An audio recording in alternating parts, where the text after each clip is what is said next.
never not start taking talent to the marketplace. If you find a great candidate that you know you can place, stop. Mini campaign, execute, done, over. Keep going. Welcome back to Talent Hunters, powered by MRI Network, where each week we talk with the world's top talent strategists and executive recruiters. If you want to build talented teams that drive your company to big goals and big growth, then this podcast is for you. And now, let's join the conversation with today's episode of Talent Hunters. Ladies and gentlemen, I'm with Jerry Jones this morning, co-owner of Management Recruiters of Tallahassee in Florida. MRT specializes in the manufacturing world. Welcome, Jerry. Thank you, Vince. Great to see you again. Oh, it's great to see you too. You've been here 27 years. Long time. It flew by, Betty. It flew by. I like your haircut personally. Listen, I had hair when I started, if that means anything. Oh, yeah. So let's start this out right. Tell me a little bit about yourself, your background, and what led you to where you are today in the search world. You know, it's funny, you know, in our world, I work with a lot of owners of companies and various levels of individuals within organizations. And you always hear about that one story, like, I didn't expect this to happen. You know, just one day. And that happened to me. I am one of them stories. I was a turnaround guy. I was going, I don't know, I think we have about 16 moves under our belt. About every 18, 19 months, the phone was coming. Would you consider going X? Would you consider going Y? And, you know, Sandra and I were, I think our last assignment was up in Washington, D.C. And I said, the recruiter called me about another opportunity. And I just said, you know, I'll listen. And I did, and called him back next day and said, no, thank you. I just don't want to do it anymore. I can't keep relocating my children. They need to be settled into their own, you know, it was important to us for the kids to have, Mike was nearing the end of elementary school, going into middle school. We wanted him to have a full middle school year and a full high school year. Same thing for our daughter. She was much younger, 3 years younger. So I said, I'm going to look at buying something or doing something different where I don't have to relocate. And he said, you ought to consider being a recruiter. And it hit me. It just came down over me like this. And I knew it fit me well, because what was I doing? I was coaching, mentoring, letting people go, going out and finding new people to build a new culture and a new organization. Well, that's a good part of our business every single day. And it was a good fit for me. I understood the process. I was very good at operations. I knew about this stuff, and I got into a lot of turnarounds even through my recruiting career. And that's how it happened. And the person that did that was Larry Bro. He called me one day about something. He's in the retail space. I was too. And he's the one that said it. And I flew to Cleveland. I was going to look at buying the franchise, and I was down, ready to write a check. And I was coming back home, Tallahassee. We had to come home. And back then you had territories. And the Carters owned the territory here, and they set me up to meet them. And I came in and met them for a couple of days. And then they called me up and said, would you meet us? Yeah. And we sat down, and we'll grant you the territory. They were going to get a big check out of it, you know, for letting me come in. And he said, but we got one more thing for you. Why don't you just join us? We'll teach you this business, and then you can buy us off one day. I was like, well, you know, I'm 30. I don't know how old I was at the time, 34 years old maybe at the time. And I'm like, okay, spend this money that we've worked hard to save, taking a chance on the business that we haven't really done, but I'm confident I can handle it. So I joined them, didn't take any money, and we got started. And it just absolutely took off. I mean, once we got dialed into what was happening, and we had two people in the office when I came in, and you know, we had Craig here, and he was relatively new, and then we had another lady by the name of Marcia Stanton, who was a really good seasoned recruiter, who, by today's standards, is exactly what you want to be. She was in full command of her industry. She did insurance, inland marine. And when searches come online, she knew exactly where to go and how to execute. And searches only lasted a couple of days for her, and she had the next person going. Done.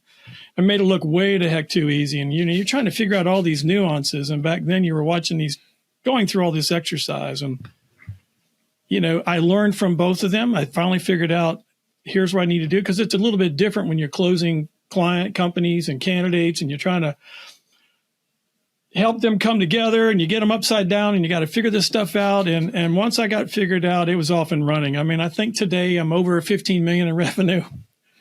And, we just haven't looked back, and we just have not looked back. And it's been a wonderful career.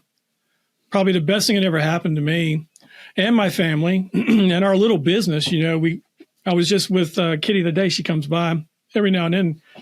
I said, "Do you believe all this little business has done for us? I mean, look at our lives. We've got a lawyer in the family now. We got a controller. We've got an engineer. We've got, finance people. We've got all of our, grandkids now, and everybody's going to be going to college. I mean, look at this little business has done for us. And then all the lives we've impacted with our clients and all the candidates we've impacted, and there's just, there's a lot more to recruiting than just picking up the phone, back then the phone, or connecting with somebody and you want some cheese, want some cheese, want some cheese. It's just completely different. And I just had a knack for it. And it worked well. The timing couldn't have been better for me or the Carters because they needed the help.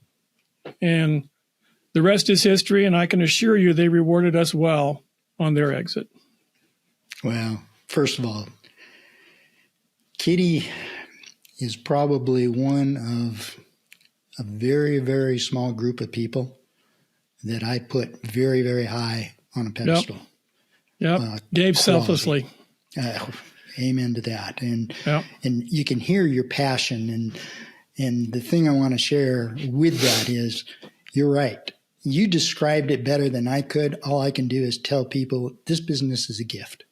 Mm-hmm. There's no other way I can describe it. And like any gift, you got to work for it. Oh, absolutely. It's great to hear. So tell me about your office. The office is really dynamic now. We've got 15 people that work here.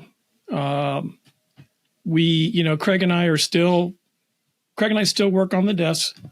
He's my other half. He's down the hall from me. We work on different planes now, right? Craig and I are, we're still recruiting, and we've kind of built this office, but we have a real dynamic. We've got very seasoned, experienced recruiters, been with us a long time. And we've got very young recruiters that's been with us, 3, 4, a couple years, and they're learning.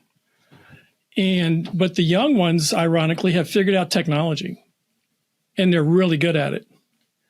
And, the last 3 years, as you well know, has just been, refresh your email and you got another job order coming in, or, another voicemail, follow up to start, and, life was good. And this is the first time they've all experienced a downturn and what it really looks like and what you got to do. And really, spoiled. We had a record year last year. I mean, a record year for this company. I mean, Carter's would stop in here just to see what's going on. And, Carter's 91 or 92 years old now. He come walking in, he goes, "Good Lord, man." He goes, "I can't believe it." And I said, "I just feel so bad for you all that, you didn't get to feel some of this." And they just started laughing. But, I think, we had such a great year last year. We walked into the first quarter with our chest bowed out and thinking, ain't nothing can touch us, man. We're solid. We've got Kevlar on us. We're the ones. And then the first quarter rolled in, and then by the end of the first quarter, we're like, okay, time out. We're going the wrong direction. And by God, we have forgot how to market. We have forgot how to take talent to the market. We had our Harvey Bass moment. That story you always told. I was in the pool with my cigar, and I look at my billing sheet, and wait a minute, I got nothing coming in here. Well, we weren't quite that bad, but I am such a driven individual, which they got to harness me sometimes, or they move my office away from everybody now. So I'm so driven. I mean, I don't go backwards. It's just conditioned from my career, right? We don't go backwards. We go forwards. We increase. We never decrease. And we were backwards. And no, sir, we weren't going to do that. But we got after it. And the young ones were listening. The older ones were, I use the word resist loosely. It was uncomfortable because it is uncomfortable to them. But the younger ones were listening, and they started going in, they started doing it, and they started executing it. And the success that they had has just been eye-opening to them. They're like, golly, this stuff really works. Yeah, we know.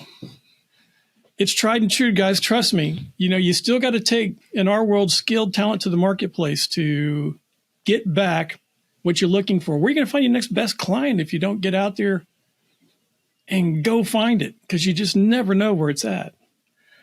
And, the successes they were having, all of a sudden, our more experienced recruiters like, I got to start marketing more. Yeah, we know. And we started driving it pretty hard. We had hybrid stuff, everybody working out. Everybody's back in the office. It's all hands on deck. We're here till we right this ship. And man, it was just hardcore. Well, we spent the second quarter banging it out, and the third quarter results really showed. And I think we increased our third quarter number, if I'm not mistaken, over last year's quarter, Q3. Wow. So it just showed that, and I said to the guys, I said, it really shows how really we got so involved with ourselves and amazed with the numbers that we forgot that we left about $200,000 or $300,000 or $400,000 worth of business on the table that we did not market during the great times. Aren't we idiots? And they said nothing. They came back next and goes, you're right. And I said, here's what we're never going to do again. Never not start taking talent to the marketplace. If you find a great candidate that you can place, stop. Mini campaign, execute, done, over. Keep going. You bring up a great point, and it harkens back to a saying, once you've arrived, you're fallen. Exactly right. And we start reading our own press clippings, and we start beating our chest, like you say, and we stop. And unfortunately, we as recruiters, right, we get so consumed with success. And I don't mean out there bragging about it or anything like that. We just naturally get so consumed with success, we forget that we've got to prove our value to the market, to the candidates, to the hiring authorities. We got to tell, because when we're successful, we think everybody understands who we are, what we do, and that we are great. Yeah. And there's 100 other beginners out there coming right behind us, filling those positions. Let me tell you, if you're not, someone will. And exactly I just yesterday or 2 days ago, I sent out, there's a gentleman in our sphere, and I sent it out to the guys. So here's your competition, guys. Never heard of this guy. So go to his website, check out what he's working on. They all came back. Whoa. I said, now, my motto has always been, we might lose a battle, but we'll win a war.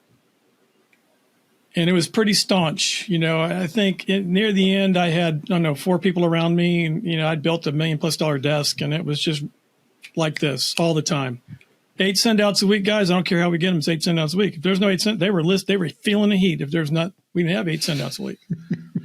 And, Michael, my son, who's in our business here today, succeeds me.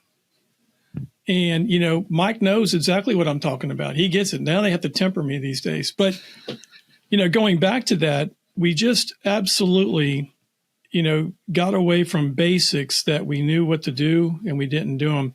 And if you go back and look at other companies, and there's no need to mention but I can name 2 or 3 off the top of my head where they got away from the basics of their business, what made them successful, and they went like this. Well, those businesses had a bank account to go to. When you're a small business, you're self-funding, buddy. You gotta make sure that you've got powder in your toolbox to use for when you have tough times. And thankfully we did, but it was a tough, expensive lesson to learn. So when you talk about getting back to the basics after Q1, you mentioned marketing a lot. Yep. Explain to our audience what you mean by marketing, because a lot of people don't understand what you and I understand. No concept. And believe our folks didn't either, including our experienced ones. I mean, only one really understood. Two understood it. We brought one back from us that left us, and we brought him back in. Really, somebody kind of centered around my desk, and those two understood it, but it wasn't their strong suit, and it makes people uncomfortable. And I get it, but you'll be okay. Nobody's going to come out and jump through the line and get you. But so describe what marketing is. So just, in essence, in any industry, I don't care what it is. If it's the restaurant industry, the hotel industry, aircraft, any industry, and ours is manufacturing, there are needs for skilled talent. And in our world today, and much like everywhere, there is a lack of skilled talent across the board, across the spectrum around the country. And it's intensifying. It's not going away. But with that said, we can take skilled talent to the marketplace and target companies that would need such type of individual, right? And make the inquiry digitally, connecting through the the dial, all the above, the text, and getting responses. And all of a sudden they're like, you're right. And sometimes I just like how those words taste coming out of your mouth, because, don't inflate my ego anymore. It already is now. But in all, candor, it was what needed to be done for them to understand as you move forward, never stop doing this. Insulate yourself, because great client today, no client tomorrow, because they just don't need you. That could happen for a whole year, and then another one, then another one. Stack them up, work with them, find out, become a captain of your industry, involve. And that really kind of evolved it. But we all got spoiled. We had such big, huge desks, Craig and I did, and we had so many contacts. They were just, we couldn't, we were busy. All we can handle. So we took the office when we made the transition back starting in 20. We just said, y'all are no longer PCs, you're going to be recruiters. And you're going to start working these things cradle to grave. They're all very capable of doing it. So it was just time. And, we just kept flipping them out to them. Start working these job orders. And they were very good at it. They were extremely good at it. And we saw right away that we had something to do, but we're also, my wife, Sandra, and Craig's wife, Sunday, are in the business too. All of us are here. We're like a little communion ordinance here. And, they said, we're not doing any marketing, so we're too busy to be marketing. Let's just keep going. How those words taste out of my mouth right now, they don't taste too good. But, and they were right. But what we did discover is that we had really good, talented recruiters that could get the job done. We were teaching them how to work with clients. We were teaching them how to close. We were teaching them how to become a captain of the industry and understand what's going on. We took them to trade shows. We took them to see clients. I'm a big traveler. I've taken a couple of them with me already, trying to hand off this stuff as I go and how to do that. And then as, some of my clients who I have long-term relationships with, it only takes one or two times to really lose something that you've built over the years. So I'm very protective of it, But I've been able to offload that to a couple of them and with a lot of trust. Just about no, I shouldn't say that. I trust everybody today. We have one person who's still developing, but doing excellent. He's going to be fantastic. He's probably going to end up being our biggest biller before it's over with. But, when I started teaching them, here's the other side of the house. This is why we do this. Then they started, they started learning a lot more about me and my philosophy of how to go about this. And once you travel with a person, right, you get to know somebody really well. They got to know me. I got to know them. But then they understood where I was coming from. Then they knew what the value was. And then we were really starting to making some gas. And it's still continuing today. I mean, it just absolutely is going on. That the clients are very happy with all the recruiters and what they're doing. And now they're picking up the mantle and carrying it now. It isn't necessarily me. I stay very macro with a lot of them, but they're handling the micro and going after it and building it and farming them. And they're doing an excellent job. You sound like a proven coach. I don't know if I'm a proven coach or not, but I got enough war marks and skin marks and a lot of failures along the way to know what I didn't want anymore. So learn to be good. And around here, I'm always preaching, let's get better. Like the coach at Florida State University. If we're not getting better, we're not going to be going where we're going to go. He's a big proponent, and all coaches are that way. We got to get better. Same thing in our business. You got to get better. Just like we talked about training. We got to get better training. We got to get more enthused about it. We've got to put the effort into it. And that's my role today, is to make sure that, number one, I continue to build revenue for the company, which I am doing. I continue to offload everything that I have learned in this business that I can give back and help them grow. So we have a sustainable business for myself when I'm not here as much, for Mike when he takes over my half of the company, and for these people who, we owe a debt of gratitude to for working as hard as they have and giving them a great living and giving us a good return on that. But, that comes with a lot of responsibility. And that's my responsibility today, is to try to hand that off. And, I'm looking at 5, 6, maybe 7 more years and I'm done. Won't be as active, but Craig will be here. So I got to make sure he's shored up. So he doesn't have to carry the lantern and the mantle.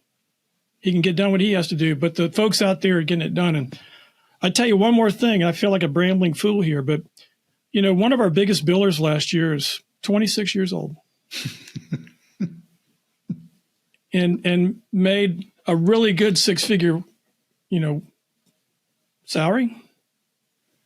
And I think he ended up billing close to $600,000 last year. And he's going to do 500 this year in a down year. And when people come by and say, what do you think? I said, well, it's easy. He's listening. He's listening. He's asking questions. He's hungry.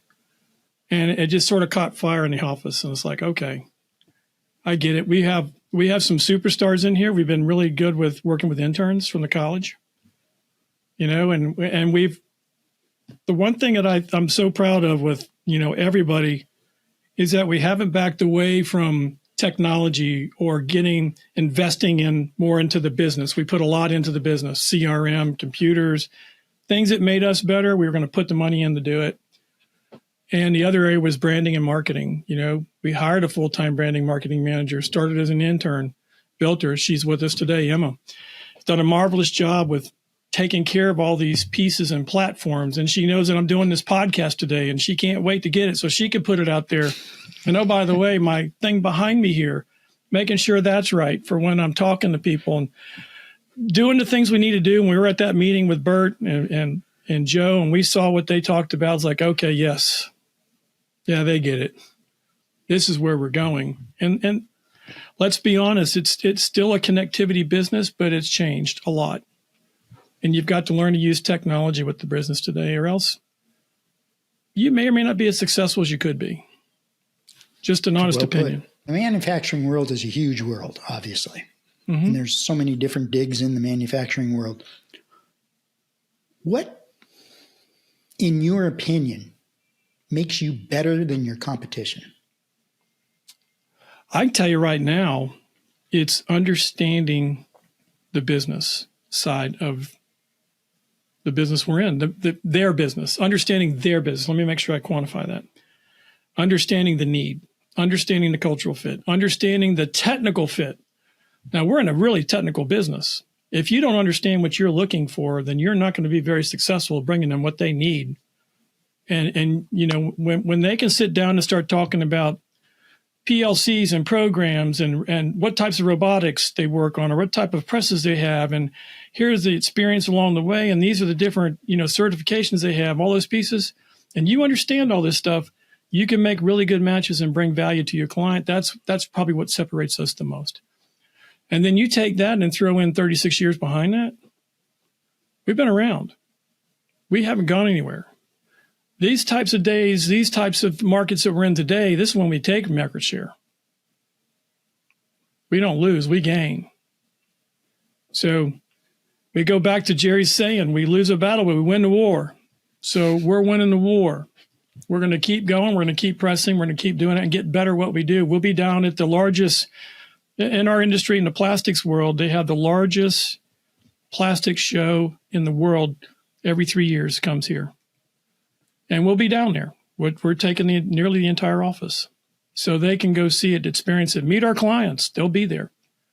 See this stuff. Or as I say, smell the resin burning. When you smell the resin burning, you're making money. So they have better understanding, investing in it, reinvesting in it. And, as long as I firmly believe, as long as, we continue to do that and keep that philosophy and going, and there's another principled philosophy that I started with very early that I haven't left either. As long as we do that, we'll be okay. But the last part of it is make sure that you take care of the person that you're talking to, no matter who they are. Don't make it about you. Don't be a selfless act. Don't worry about trying to make the placement so you can collect something out of this. Take care of everything you can when whoever you're talking to, whether it's your executive or your principal or the candidate, and then that follows. But just focus on that. And if you just do that, you will never not have an opportunity to work somewhere and doing something. I remember Alan Schoenberg saying, you do 3 things in this business. You introduce 2 people, you facilitate a process, and you close the deal. Yep. And to your point, the business isn't about us.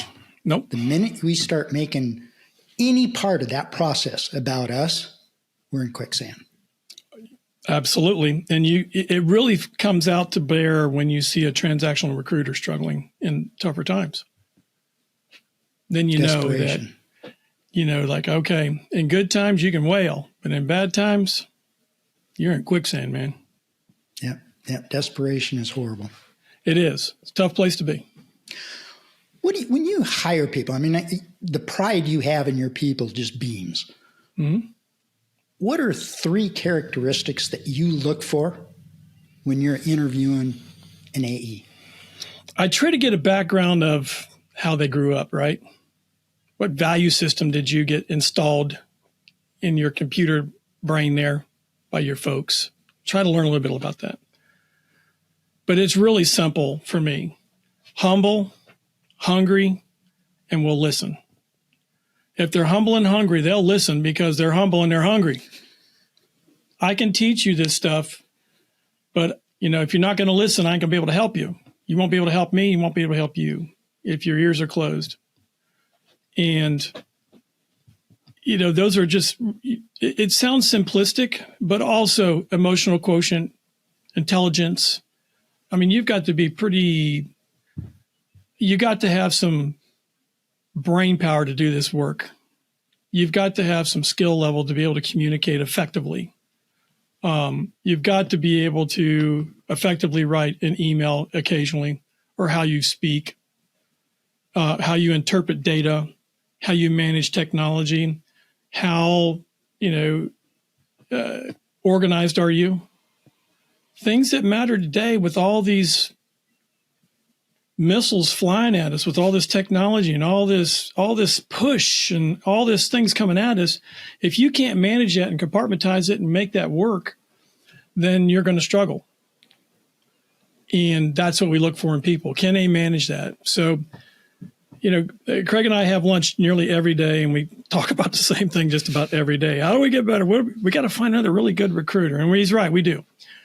But we're just convinced that when we go to the interns, they bring so much value to us that we love having them here. We've got one here now. She's phenomenal, wants to be a recruiter. Now, hopefully she'd like to stay with us if she chooses to. Or, if she goes into the world, we'll give her a great reference, but she's going to be phenomenal. We think she will be. We've got one here that was selling real estate and is just enamored with our business. She's evolving right now. And she might outsmoke everybody because she's smart and she's calculating and she knows exactly what to do and how to do it. She's a thinker. And, that's got something. And she'll be able to do really well at it. And then, how do we evolve this business? What do we got to do? And we know what our future really should look like in the world of perm and the interim. We've got to build some interim, keep our perm business going. And that's really going to be our future. And we've got to condition it now if we're going to be successful later. You're so serious. I've got told that too much. My children will tell you that, Dad, you got to slow down, man. You got to, I've been working since I was 15 years old. I don't know how to slow down. I hear that. I understand that. So with that in mind, Jerry, the clock strikes 7, 8 o'clock at night. What do you do to escape? I tell you what, we built a house a few years ago. Sandra and I did, probably our retirement home. I don't know if we want to call it a dream home, but we love it. And it's not palatial. We love our house. We live on acreage. We built a really nice pool for our grandbabies to come swim, and we got a big spa in the back built onto it. It's all fenced in. We don't have neighbors on top of us. Some nights it sure is nice to flip it on, get it nice and warm, and go sit there and count the stars and not have to worry about anything. But, how you unplug, it's taken a long time to figure out how just to turn the phone off. Leave a message. Unless the place is burning down, don't call. We can call them back. And that's got to be learned, because I can assure you I sacrificed a heck of a lot of family time growing the career. I can assure you that one. So build on that a little bit. What's a piece of advice that you would give somebody 20 plus years in the business? Doing okay. Doesn't have to be doing great.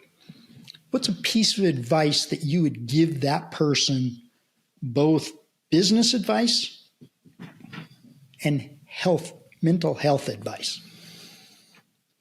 I think from a business side of things, one, don't take yourself too serious. I think the other piece is you really got to be really knowledgeable about your business that you're in. I mean, understand the business of the business that you're in, not only as from the recruiting aspect, but your industries that you're working. You've got to be a captain of that, or else I just don't think you can be overly successful. And I'm sure there are plenty of people that prove me out wrong on that one, but I hadn't found that yet. And then, from a personal standpoint, I tell everybody that starts, right? And I kind of go back to Alan Salikoff. Remember Alan? Mm-hmm. He said something so compelling once. It just never left. He just said, look, what do you need to cover your bills every month? And we're just going to let you just focus on getting better and don't worry about your bills.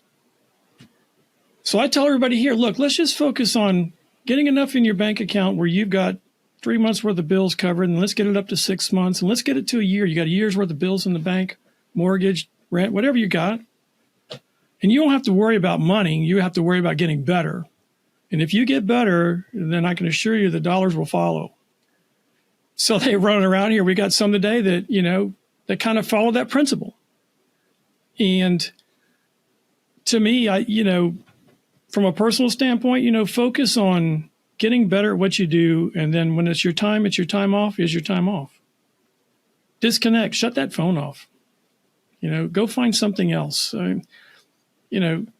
Unless some president of a company is calling you to make an offer to somebody you've presented that you got to close, that is happening, then you're going to be there to take that call no matter what. Other than that, it'll be there tomorrow. We'll live to fight another day. Hey, you lose the battle, but you'll win the war. Just keep going. Yeah, I could never have said it any better, Jerry.